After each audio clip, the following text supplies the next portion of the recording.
What are Because fanaticism and ignorance. They defined you. What is the nature of human action?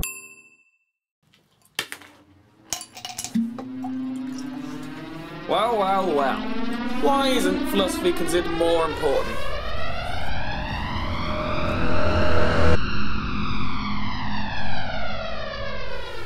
Ugh. Now, some religions teach us that when you die, you might be catapulted into hell, into a spiralling pit of doom for all eternity. This, I would say, seems to be quite an important issue to get right. So why don't people take every care then to explore every philosophical avenue to really make sure that they don't accidentally leave their soul in purgatory when they die? And even if you don't believe in a religion, wouldn't you want to find some basis for the existence of justice or other minds or your own hands? Apparently not. Most people are barely even curious to investigate such ideas. But why is it that we all know a fair few people who would rather read about Kim Kardashian than Kierkegaard? I reckon I've got a good idea. Here's a few reasons why.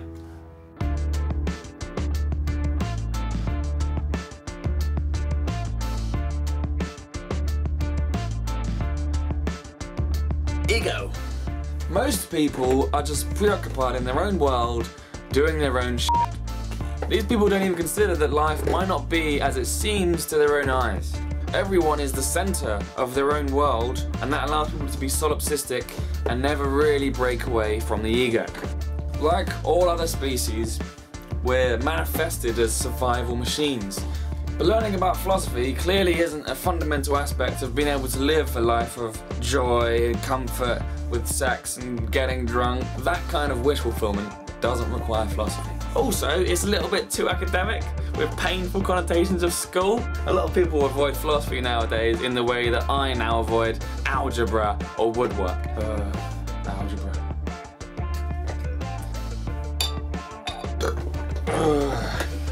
What else? Religion offers an easy way out. Another common reason is that religions will tell people that the answers are there and they have been for centuries. If you're told from the moment that you're born that the answers are already there and you need not investigate the world any further, then you're not just going to not want to explore other avenues, you won't even feel there's a need to. It's a lot easier to make decisions on how to live your life if you're told how to do so. And if you truly believe that them words come from the dastardly deity upstairs, then your ears aren't going to be open to other suggestions. The idea that faith is a virtue means that a lot of religious people are actually scared of even considering other ideas. Or at least they'll be rewarded for being faithful. It's a silly attitude to have. Alright, next.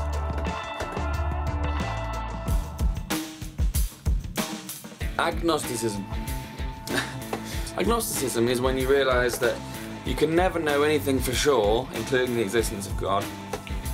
And you say, you know what, we can never know, let's just leave it there. And that's fine, that's a safe philosophical argument. By definition, we're all agnostics. However, the kind of people who claim to be agnostic also tend not to assert that anything is even probably true.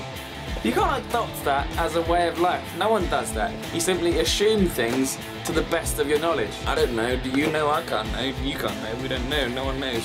My problem with this is that people tend to use it as a sort of get-out clause because they don't want to explore things any further. So they just claim they're an agnostic.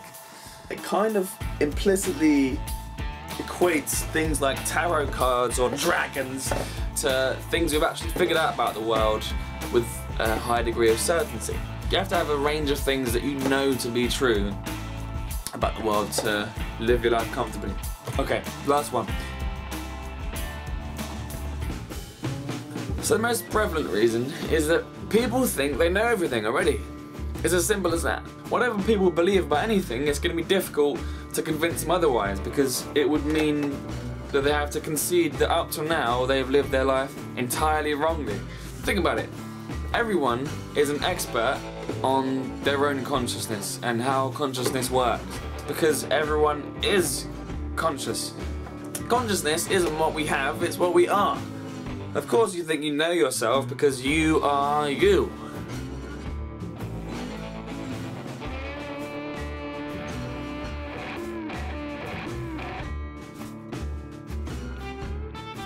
Everyone has something that they would class as morality as well, even if that morality is terrible. Everyone can qualify their actions in some way, especially to themselves. No one commits a genocide and just claims they don't know any better. In fact, people take for granted the existence of a whole bunch of things. They believe they have a soul, they believe in the existence of others, they believe that they're special. Of course we're autonomous, of course we're not machines. If I decide to move my hand, I just do it. It's self-evident that it's me. These things appear self-evident and therefore we take them for granted. So a lot of people end up saying, you know what, I got this covered. I'm sure that's not all there is to it, but that seems to be the basis of reasons to me.